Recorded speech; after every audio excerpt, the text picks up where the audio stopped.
Bad breath is not good for your social life, but suck on a mint and you can breathe a sigh of relief.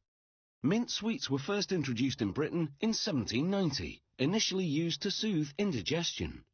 Later, the breath-freshening qualities were discovered, and they became known as breath mints. At the factory, they make these tablet-style mints in various colours and flavours.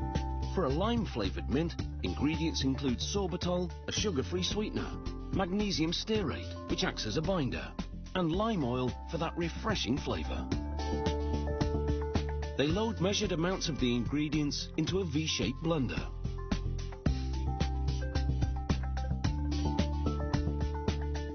The green stuff is a pre-mix of colour and oil. He screws the lid tightly onto the blender.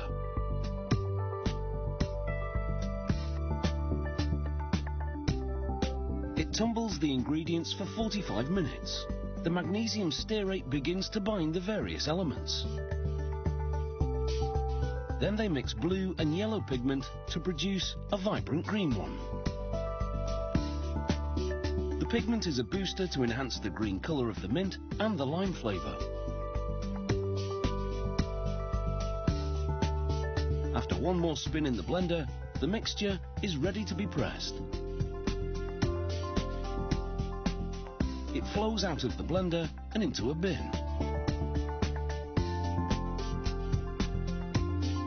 Once the bin is full, they deliver it to the tablet pressing machine. Here, they scoop the mix into 2 hoppers that have sieves on top. The sieves screen out any large clumps. The rest of the mix falls into the rotary tablet press. This is the same kind of machine that the pharmaceutical industry uses for making pills. It spins in a blur to punch out 1,800 tablets a minute. They slow the press to a crawl to give us a close-up look.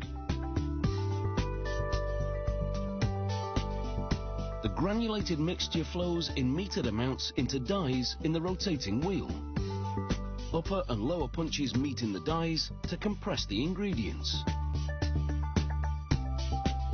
This fuses the mixture into hard tablets. After the compression, the lower punches rise and eject the sweets. The mints and the excess powder fall down the chute.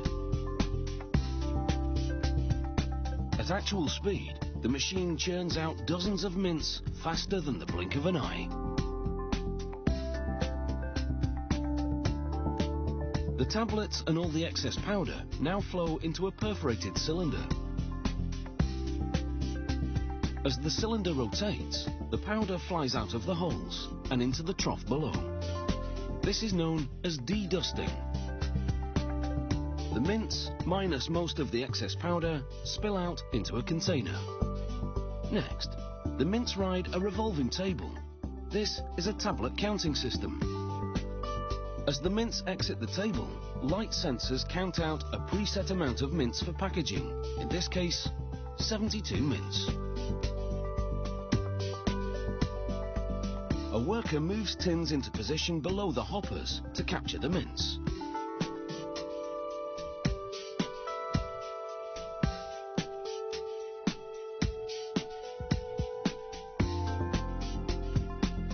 This kind of tin has been used since the 1920s. It has a sliding lid that makes it easy to open. But once closed, it contains them tightly, preventing spillage. Now it's over to the shrink wrap department. Machinery drops a plastic sleeve onto each tin as it rides by and under a levelling bracket. The tins then travel through an oven, where a blast of heat softens the plastic sleeves, causing them to shrink around the tins. They emerge securely sealed and ready for retail.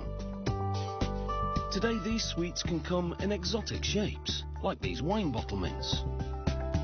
It's a nice touch, and we're in no doubt that customers will love the idea too. Hopefully, they'll buy them by the truckload, ensuring that this company really does make a mint.